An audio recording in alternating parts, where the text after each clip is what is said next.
Your mother asks over the phone whether the internship is at least teaching you something, and you tell her yes. Technically true, though not in the way she means it. You're standing in a supply closet at Faro Creative, a small design studio in Chicago, counting reams of printer paper because the office manager quit last month and nobody's replaced the job, so it fell to you, the unpaid intern, the way most unclaimed tasks do.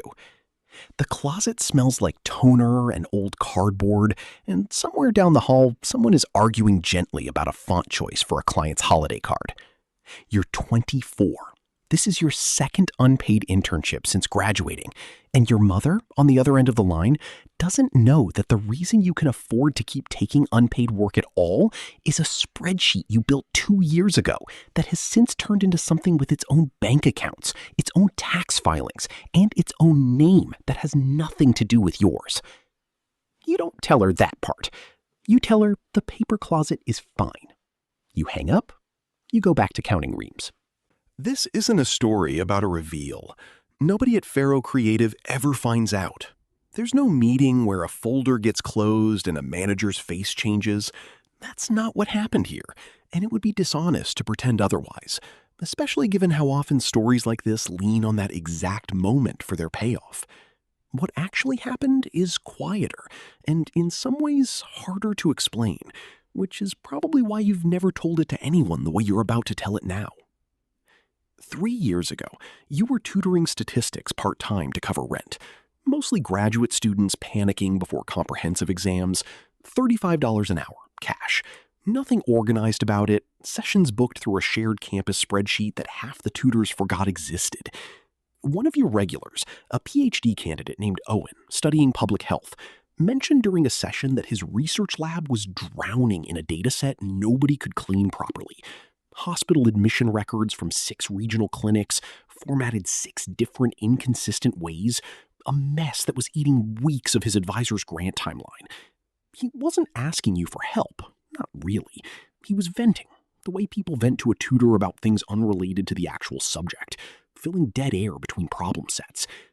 You asked to see it anyway, mostly out of boredom, the same way you'd pick up a puzzle at a friend's house uninvited. It took you 11 hours over a weekend to write a script that standardized the whole thing, cross-referencing intake codes that 6 different clinics had each invented independently, apparently without ever once talking to each other.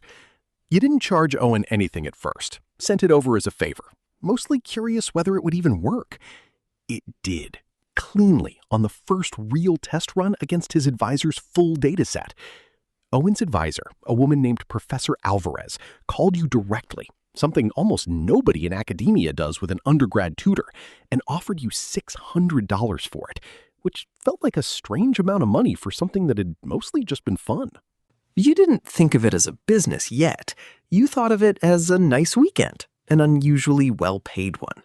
Then Alvarez mentioned you to a colleague at a different university, and that colleague had a much bigger, much messier dataset and paid you $2,400 for a version of the same underlying method, adapted over 2 weeks of evenings after your actual classes. Then that colleague's research partner at a university in another state entirely needed the same thing done to a longitudinal study spanning 9 years of inconsistent formatting, a project that took you the better part of a month and paid $5,100, the first time a single project had ever paid you more than your entire semester's financial aid refund. By the time you graduated 8 months later, you had 11 academic clients, a name for the operation you'd registered almost as a joke, Solvent Data Partners, and a monthly income that had quietly crossed $11,000, entirely invisible to everyone in your actual life except the IRS. The work itself never scared you. What scared you a little was how easy it became to keep 2 completely separate versions of your week running side by side without either one noticing the other. Weekday mornings, you were somebody who couldn't get hired anywhere real. Weekday nights and most weekends, you were somebody who'd started hiring other people.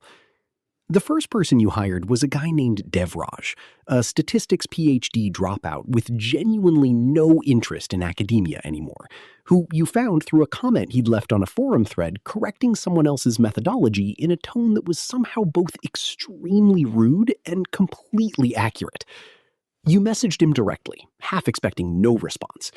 He wrote back within 20 minutes, asked exactly 3 sharp questions about the technical scope, and said he'd take the work at $40 an hour. No negotiation, no small talk. Within 4 months, he was running most of the technical delivery himself, freeing you up for the part of the business you turned out to actually be good at, which was talking to research institutions about problems they didn't yet know how to describe clearly, and then describing those problems back to them in language precise enough that they trusted you immediately. There was a rough stretch early on, worth mentioning, honestly. Month 6, a mid-sized university's data warehouse migration went sideways under Devraj's first solo lead on a project that size, corrupting a partial dataset 2 days before a grant reporting deadline. You spent an entire night on the phone with the department's research coordinator, walking her through exactly what had happened, and rebuilding the corrupted portion from a backup you'd insisted months earlier on keeping redundantly, almost as an afterthought. She kept the contract. She later became one of your most reliable references, precisely because she'd watched you handle the failure without flinching or disappearing, which taught you something about client trust that no smooth project ever could have. The Faro Creative internship started for a reason that has nothing to do with ambition. It started because your therapist, of all people, a calm, unhurried woman named Dr. Fine, who you'd started seeing mostly to deal with ordinary postgraduate anxiety, suggested that spending literally all your time inside solvent data partners, even as it grew, was starting to look less like discretion and more like isolation. You'd described a typical week to her once, without really meaning to make a point of it, and she'd gone quiet for a moment before asking gently when the last time was that you'd been in a room with other people doing something that wasn't work. You couldn't answer immediately, which told you both something. She said some part of your week needed to involve other actual humans, doing something unrelated to spreadsheets, even if it paid nothing, maybe especially if it paid nothing. You picked a design studio specifically because it was about as far from data cleaning as a job could get. You wanted to make things with your hands again, even small things, even folding trifold brochures for a nonprofit client's gala. Nobody at Faro Creative was cruel to you, which matters, because it would be easy to tell this story as though everyone there was some kind of villain, and they weren't. They were mostly just busy, understaffed, and used to interns being temporary weather that passed through twice a year. The creative director, a woman named Priya, no relation to anyone in your life before this, actually liked you, in the distracted way people like reliable furniture. She gave you real design feedback sometimes, actually useful, not the kind studios hand interns as a courtesy. She once spent 40 minutes helping you fix a kerning problem on a poster mock-up, genuinely invested, genuinely kind about it, at one point grabbing a chair to sit beside you rather than just correcting it herself and moving on, walking you through why the letter spacing felt wrong before she'd even touched the keyboard. It was, you'd admit if pressed, one of the more purely enjoyable hours of that entire year, unconnected to any dollar figure at all. By then, Solvent Data Partners had 31 contractors across 4 countries and had crossed $2.6 million in monthly recurring revenue, largely institutional contracts now. 3 state health departments, 2 pharmaceutical research divisions, a growing footprint in climate research data as well. Entirely unglamorous, entirely necessary work that almost nobody outside the field ever hears about. One of those state health department contracts came through almost by accident. A program director named Renata, who'd found your firm through a mention in an academic mailing list and called expecting to speak with, in her words, whoever runs the technical side, clearly picturing someone considerably older on the other end of the line.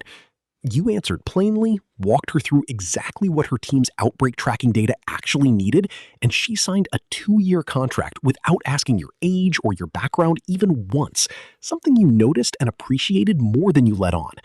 You still hadn't hired a single full-time employee, on principle, keeping the whole structure loose and contractor-based, partly for flexibility, partly because something in you still didn't quite believe it was real enough to build permanent architecture around. There was a stretch, month 5 of the Faro internship, where you almost let it slip. Not through any near-miss meeting or coincidental client overlap, nothing that dramatic. It was smaller than that. Priya asked, offhand, over lukewarm coffee in the break room, one of those late afternoon lulls between projects, what you actually wanted to do with your life. The kind of question interns get asked constantly and usually answer vaguely. You started, for one sentence, to actually answer honestly. Said the words, "I run a company that," and then stopped yourself. Rerouted mid-sentence into something about wanting to get into UX design eventually. Priya nodded, unbothered. No idea anything had almost happened. Already reaching for the coffee pot to top off her mug. You went home that night unsettled in a way you couldn't fully name. Not because you'd almost told her, but because some part of you had wanted for just a moment to be known accurately by somebody who saw you 5 days a week, instead of only by people who knew you through invoices and contract renewals.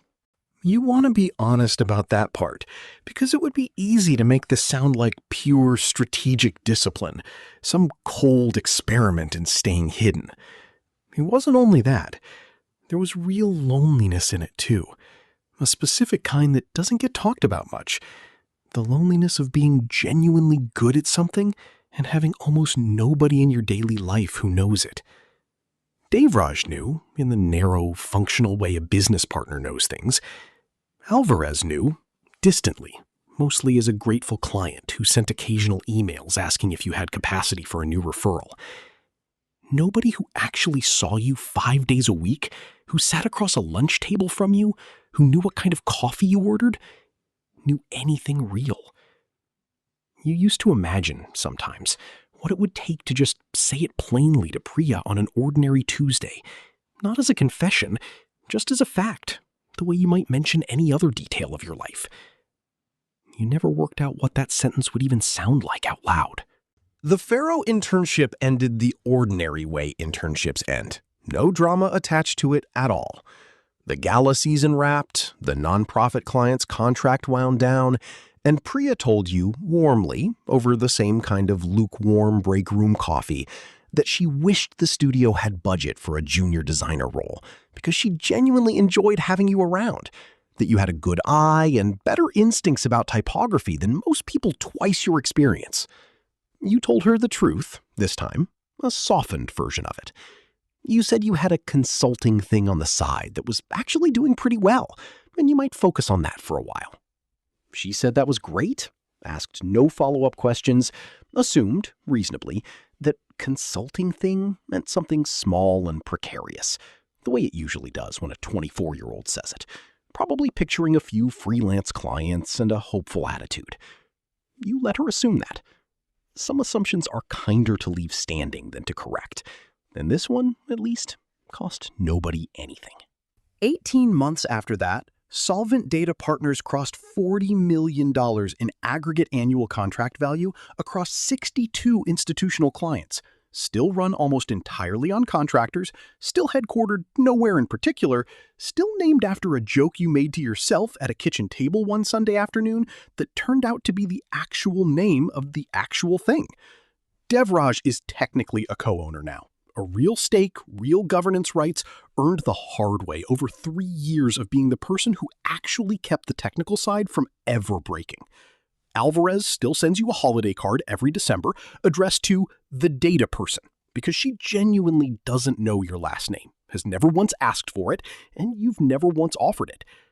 You still see Priya sometimes, mostly through mutual friends' social media. A wedding photo here, a gallery opening there. You don't think she ever thinks about you much, and that feels correct rather than sad.